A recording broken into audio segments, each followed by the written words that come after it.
So how do you cope when things fail? You know what it's like on this internet business trip that we go on. Nothing really works as we expect it to, at least not in the beginning, because it seems like we fail more than we succeed, and that's just a natural part of the process. But how do you cope with it? How do you deal with failure? Well, in my 20 years of doing this stuff, I've had a lot of failure. So I'm speaking from hands-on experience here, and I know how frustrating and painful it is. I get that. Failure in itself provides you with something very valuable.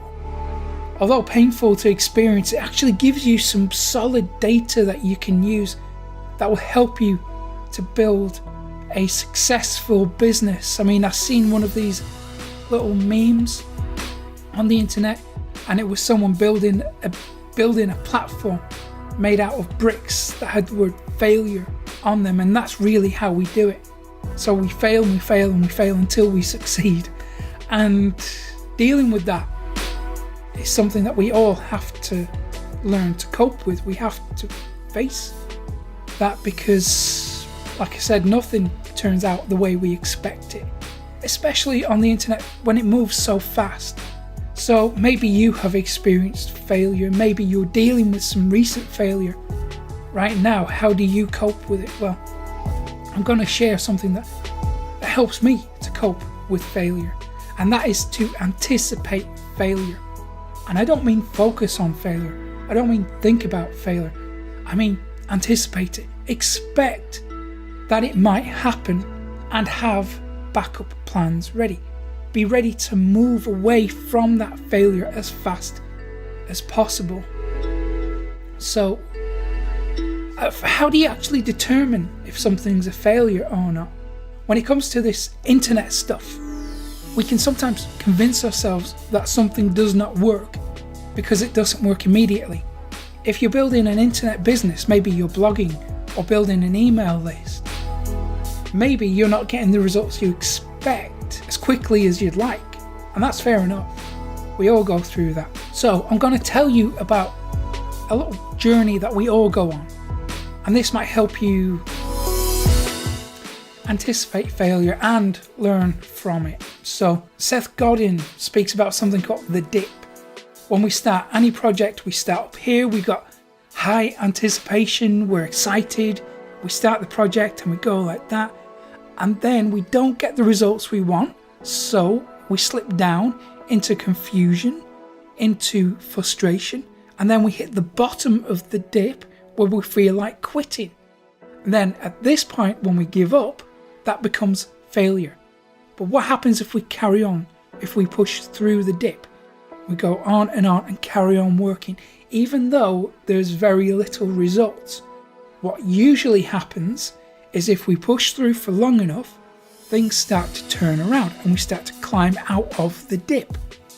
When that happens, we can see some small results starting to build momentum, getting some traction, and it inspires us to try new things. So we experiment with stuff and we start to enjoy the process as we start climbing out of this dip.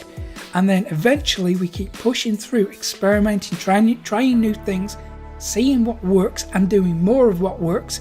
Eventually we climb out of the dip and end up here at a level of success far above and beyond where we started before. So we started over here and we end up here because we've gone through this process. That is going to give you the right mindset for an internet business. But even when we have a level of success, there are still failures that we face. So I'll give you an example of some of my failures. Once upon a time, 100% of my income was made through Google AdSense. I was completely dependent on Google in both terms of my search rank. So I depended on Google to supply me with traffic, and I depended on Google to monetize that traffic through AdSense, through banner ads. Of course, you probably know that that is such a risky place to be, but 10 years ago, 12 years ago, I didn't realize what a risk I was putting myself in. And of course, Google changes the algorithm all the time. So one algorithm update can result in the loss of huge numbers of traffic.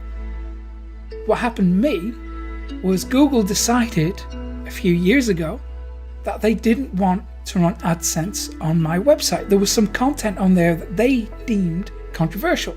So therefore, they didn't want to run banner ads on my website anymore. What happened was I lost my income.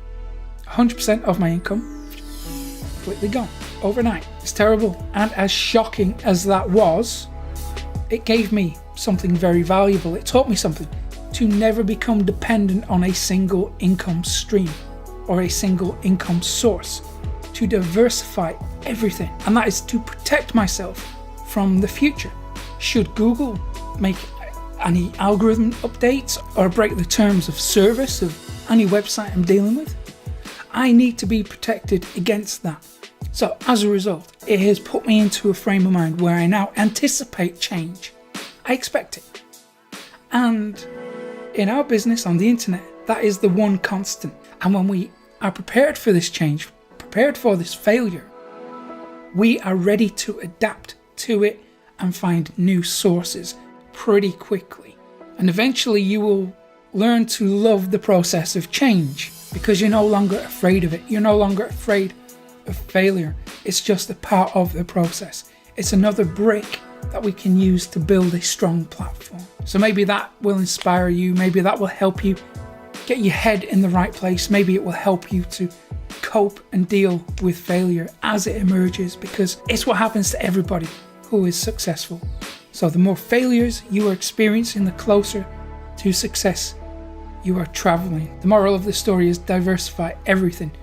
Your income sources, your business models, your traffic sources. And hey, if you want more traffic sources than just Google, I'm going to give you 4 new traffic sources that you can use completely for free.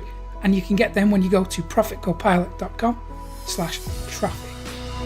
Okay, I hope you found this useful. If you have, hit the like button below, subscribe to the channel too.